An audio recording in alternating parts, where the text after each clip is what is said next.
અહીંયા બાપાની સમાધિ આવેલી છે। ગાડલા ગોદડાનો આખો રૂમ છે। એસી કરતાં પણ વધારે ઠંડક અહીંયા તમને મહેસૂસ થશે। જમવાનું ફ્રી, રહેવાનું ફ્રી અને બાપાના દર્શન પણ ફ્રીમાં વાળવાની સેવા આપી રહી છે। ની જે ગાડી હતી એ સમયની ચા પાણીનું કાઉન્ટર જોવા મળશે। તમારા બૂટ ચપ્પલ મૂકવા માટેની પણ બહારની સાઈડ ફ્રી ઓફ કોસ્ટ છે, કોઈ ચાર્જીસ નથી। એ કોઈ વ્હાઇટ હાઉસને પણ ઝાંખું પાડે એ। ગુડ મોર્નિંગ દોસ્તો, હર હર મહાદેવ। ફરીથી નવા વિડીયોમાં સ્વાગત છે। ભાઈ આજે આપણે આવી ગયા છીએ બાપા સીતારામનું ધામ એટલે કે બગદાણા ધામ।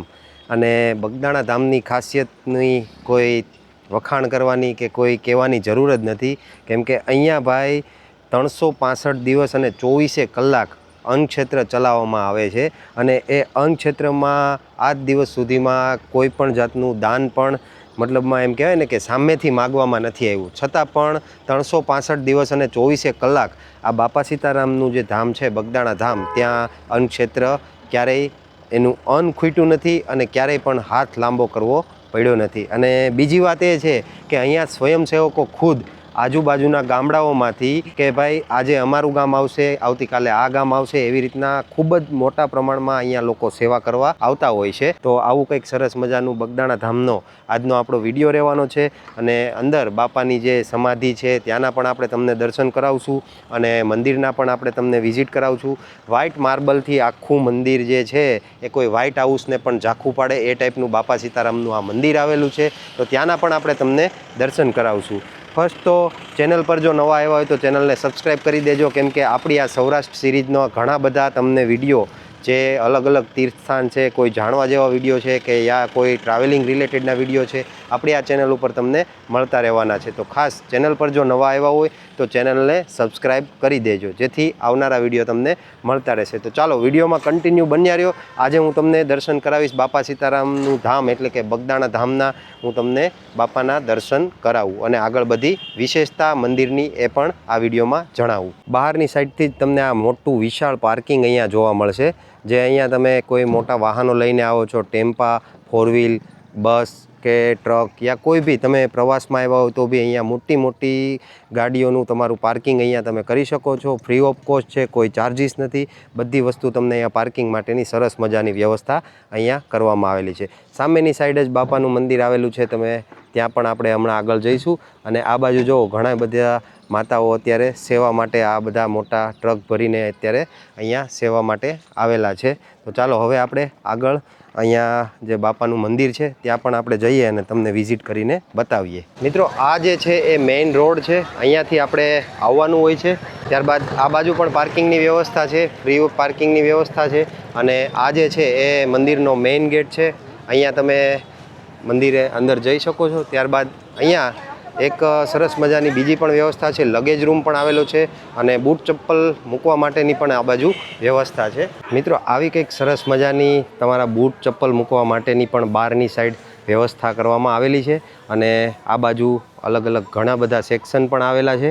આ ટાઈપનું તમે અહીંયા બૂટ ચપ્પલ મૂકીને ત્યારબાદ આગળ તમે મંદિરમાં દર્શન કરવા માટે જઈ શકો છો। અહીંયાથી તમે મંદિરમાં જેવા જ એન્ટર થશો બાજુમાં જ તમને અહીંયા ચા પાણીનું કાઉન્ટર જોવા મળશે, જે એમ કહેવાય ને કે ભાઈ 24 કલાક અહીંયા લોકોને ચા પાણી પીવા માટેની વ્યવસ્થા કરવામાં આવેલી છે। અહીંયા તમે જોઈ શકો છો ઘણા બધા શ્રદ્ધાળુઓ અત્યારે ચા પાણી નાસ્તો જે કાંઈ હોય એ એમની સુવિધા કરવામાં આવેલી છે। મંદિરની ડાબી સાઈડ તમને અહીંયા કાલ ભૈરવ દાદાના પણ દર્શન થશે, અહીંયા પણ તમે દર્શન કરી શકો છો। કાલ ભૈરવ દાદાનું સરસ મજાની અહીંયા આવેલું છે મંદિર, અહીંયા તમે દર્શન કરી શકો છો। આ બાજુ તમે જોઈ શકો છો ઘણી બધી મહિલાઓ, માતાઓ, બહેનો અત્યારે આ ટાઈપની વાળવાની સેવા આપી રહી છે। અને આ બધી જે સેવા છે ને મિત્રો એ ફ્રી ઓફ કોસ્ટ છે। બધા અલગ અલગ ગામમાંથી અહીંયા સેવા કરવા માટે આવે છે અને બધા લોકો અહીંયા સેવા આપે છે। તમે જોઈ શકો છો ઘણી બધી મહિલાઓ અત્યારે અહીંયા વાળવાની આ ટાઈપની સેવા આપી રહી છે। ત્યારબાદ હવે મિત્રો આ જે છે એ મુખ્ય મંદિર છે, તો ચાલો હવે આપણે ત્યાં પણ જઈશું અને તમને બાપાના દર્શન કરાવશું। અને આ જે મંદિર છે ને એ મુખ્યત્વે 2 માળમાં આવેલું છે, અલગ અલગ એક માળ છે, એમની ઉપર બીજો માળ છે। આપણે બંને માળમાં જઈને આપણે તમને બાપાના દર્શન કરાવશું। મિત્રો મંદિરની અંદર જ તમે જેવા આવશો ને એટલે આ ટાઈપનું તમને આખું આ મંદિર દેખાશે, જેમાં નીચેની સાઈડ પણ મંદિર આવેલું છે અને ઉપર એક બીજો માળ પણ આવેલો છે. ત્યારબાદ તમે આ જોઈ શકો છો, આખું મંદિર આ માર્બલનું બનેલું છે અને એનું સ્ટ્રક્ચર, એનું જે બાંધકામ એ તમે જોઈ શકો છો. આની માટે કોઈ શબ્દ નથી. અને તમે જેવા જ અંદર આવશો ને એટલે તમને એમ કહેવાય ને કે એસી કરતાં પણ વધારે ઠંડક અહીંયા તમને મહેસૂસ થશે. અને બાપાનું ભાઈ સ્થાનક છે તો ઠંડક તો અહીંયા તમને મહેસૂસ થવાની જ છે. અને જો આવું કંઈક મંદિર છે તો ચાલો હવે આ બાજુ અહીંયા બાપાની મંદિર આવેલું છે તો બાપાનું તમને દર્શન કરાવીએ અને આગળ તમને બતાવીએ.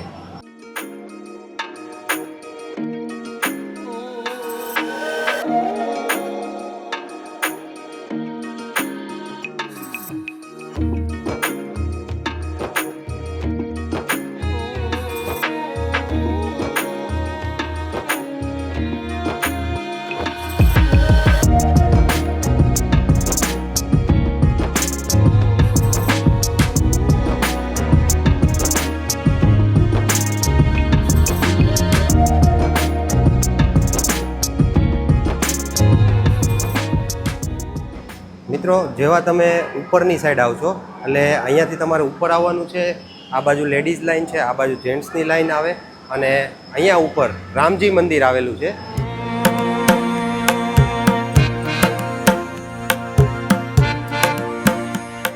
મિત્રો જેટલું આ ચોખ્ખું મંદિર છે ને બાપાનું, એટલું જ તમે આ ચોખ્ખું અત્યારનું વાતાવરણ છે. તમે વાતાવરણ તમે જુઓ ખાલી, એકદમ જે વરસાદી માહોલ જેવું વાતાવરણ થઈ ગયું છે અને એકદમ શાંત બધી બાજુ તમે જુઓ. અહીંયા સરસ મજાનું અહીંયા વાતાવરણ પણ અત્યારે થઈ ગયું છે. અને આશ્રમ આખો જે આજે છે એ બાપાનું આ મંદિર છે એ એક આખા વ્હાઈટ બધા માર્બલમાંથી બનેલું છે. અહીંયા બાપાની સમાધિ આવેલી છે. અહીંયા પણ તમે દર્શન કરી શકો છો. આ જે મંદિરનો પાછળનો ભાગ છે, અહીંયા પાછળનો ભાગ આવે છે. ખરેખર તમે મંદિરનું નકશીકામ જોશો ને તો સારી એમ કહેવાય ને કે જગ્યા પાછી પાડે ને. તમે જુઓ ખાલી, એકદમ ઝીણવટભરું આ બધું કામ કરેલું છે અને સરસ મજાનું માર્બલમાંથી ભાઈ આ મંદિર બનાવવામાં આવેલું છે. તો ખાસ તો મિત્રો બગદાણા કોણ કોણ આવેલું છે એ ખાસ બાપા સીતારામ કોમેન્ટ કરી દેજો, એટલે ખ્યાલ પડી જાય કે આપણા સબસ્ક્રાઈબર અથવા આપણા ગ્રુપમાં, આપણા મિત્ર સર્કલમાં કોણ કોણ અહીંયા બગદાણા આવેલું છે. અને મિત્રો જે સામેની સાઈડ તમે જોવો છો ને એ બજરંગદાસ બાપાની જે એ સમયમાં જે એમની એમ્બેસેડર ગાડી હતી ને એ અહીંયા મૂકવામાં આવેલી છે પ્રસાદી સ્વરૂપે.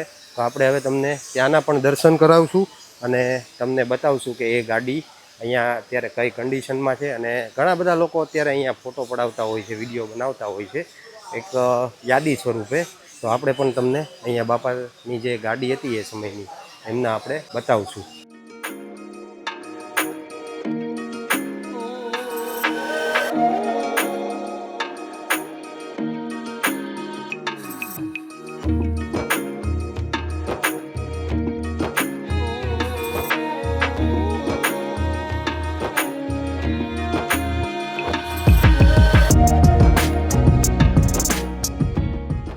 મિત્રો મંદિરની ડાબી સાઈડ તમે જેવા આવશો ને એટલે અહીંયા ભોજનશાળા આવેલી છે.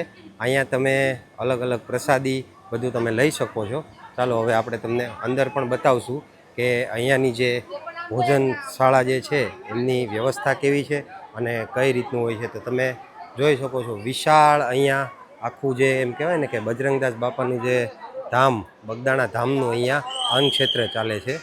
એ આખું બહુ જ મોટું અહીંયા અન્નક્ષેત્ર આવેલું છે.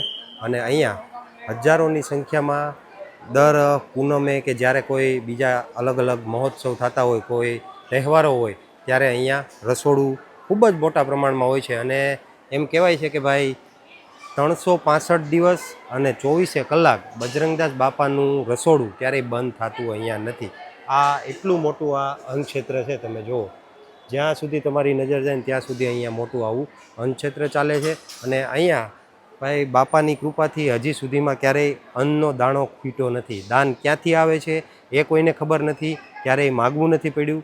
અને તો પણ આટલું સરસ મજાનું આ તમે જુઓ, જ્યાં તમારી નજર જાય ને ત્યાં સુધીનું અહીંયા અન્નક્ષેત્ર ચાલે છે. અને અત્યારે ઘણી બધી માતાઓ, બહેનો અહીંયા સાફ સફાઈની અને અલગ અલગ સેવાઓ આ ટાઈપની આપે છે. અને આ બધા લોકો જે છે એ ફ્રીમાં આજુબાજુના ગામમાંથી અહીંયા સેવા કરવા માટે આવતા હોય છે. અને એ પણ વારા હોય છે લોકોને રોજે આવવું છે તો પણ આવી નથી શકતા, એમનો વારો હોય ત્યારે જ આવી શકે છે. મતલબમાં સામેથી લોકો અહીંયા સેવા કરવા માટે આવતા હોય છે. અને બીજી વાત કરીએ ને તો અહીંયા રહેવાની પણ સુવિધા છે. તો આગળ તમને આપણે એ પણ બતાવશું કે અહીંયા રહેવા માટેની સુવિધા કેવી રીતની હોય છે. દોસ્તો આ જે છે એ ભોજનશાળા અહીંથી તમે જઈ શકો છો. ત્યારબાદ ગોપાલગ્રામ અને નંદીગ્રામ એમ કરીને અહીંયા બે અલગ અલગ રહેવા માટેની વ્યવસ્થા છે, જેમાં આપણે આ જે છે એ એની બાજુમાં જ નંદીગ્રામ આવેલું છે. તો આપણે આ નંદીગ્રામની અંદર તમને જઈને બતાવશું કે અહીંયા કેવી વ્યવસ્થા આવેલી છે. તો તમે જોઈ શકો છો અલગ અલગ ઘણા બધા મોટી સંખ્યામાં અહીંયા રૂમો આવેલા છે. આ બાજુ પણ છે, આ બાજુ પણ છે, આ બાજુ પણ છે અને આ બાજુ પણ છે. એમ અલગ અલગ ઘણા બધા રૂમ આવેલા છે. અને એમ જનરલ હોલ જે મોટી સંખ્યામાં માણસો આવ્યા હોય તો એમના માટે સેપરેટ રૂમ, ફેમિલી માટે રૂમ, અને ત્યારબાદ કોઈ સિંગલ હોય અથવા એકલા આવેલા હોય તો એમના માટે અહીંયા હોલ અલગ અલગ વ્યવસ્થા છે. જેમ આ જે છે એમ બાજુમાં આગળ બીજું પણ એક આવેલું છે. એમ તમે અહીંયા રોકાઈ શકો છો. અને ત્યારબાદ તમે સાથે કઈ વસ્તુ લાવ્યા ન હો તો ગાડલા ગોદડાથી લઈને તમામ વસ્તુ તમને અહીંયા ફ્રીમાં આપવામાં આવે છે. અને મિત્રો બીજી વાત એ છે કે ભાઈ અહીંયા રહેવા માટે રૂમનો કોઈ ચાર્જિસ નથી. તમારે ફ્રી ઓફ કોસ્ટમાં તમે રહી શકો છો અને કોઈ જાતનો ચાર્જ તમારી પાસેથી લેવામાં આવતો નથી. જમવાનું ફ્રી, રહેવાનું ફ્રી અને બાપાના દર્શન પણ ફ્રીમાં તમને અહીંયા થાય છે. ત્યારબાદ તમે જોઈ શકો છો આ જે છે એ ગાડલા ગોદડાનો આખો રૂમ છે. અને આ બધી જે કાંઈ ગાડલા ગોદડાઓ જે છે એ અહીંયા રહેવા આવતા હોય તો એમના માટેની વ્યવસ્થા અહીંયા આ ટાઈપની કરવામાં આવેલી છે. તો ફાઇનલી દોસ્તો આપણે હવે બાપાના દર્શન કરીને અને તમને પણ આગળ દર્શન કરાવ્યા. તો આવો કંઈક સરસ મજાનો બજરંગદાસ બાપાનો અહીંયાનો ઇતિહાસ છે. અને ખાસ તો ભાઈ બીજી વાત એ છે કે ભાઈ અહીંયા બાપાને ત્યાં જે અન્નક્ષેત્ર ચાલે છે ને એમાં હજી સુધી ક્યારેય એમ કહેવાય ને કે અન્ન ખૂટ્યું નથી. દાન ક્યાંથી આવે છે એ કોઈને ખબર નથી, દાન કેટલું આવે છે એ કોઈને ખબર નથી. છતાં પણ 24 કલાક 365 દિવસ ચા નાસ્તો, રહેવાનું, જમવાનું, તમામ સુવિધા, ગાડલા ગોદડા સાથેની તમામ સુવિધા અહીંયા બાપાના ધામમાં એટલે કે બજરંગદાસ બાપાનું ધામ બગદાણાની અંદર આવી સરસ મજાની સેવા આપવામાં આવે છે.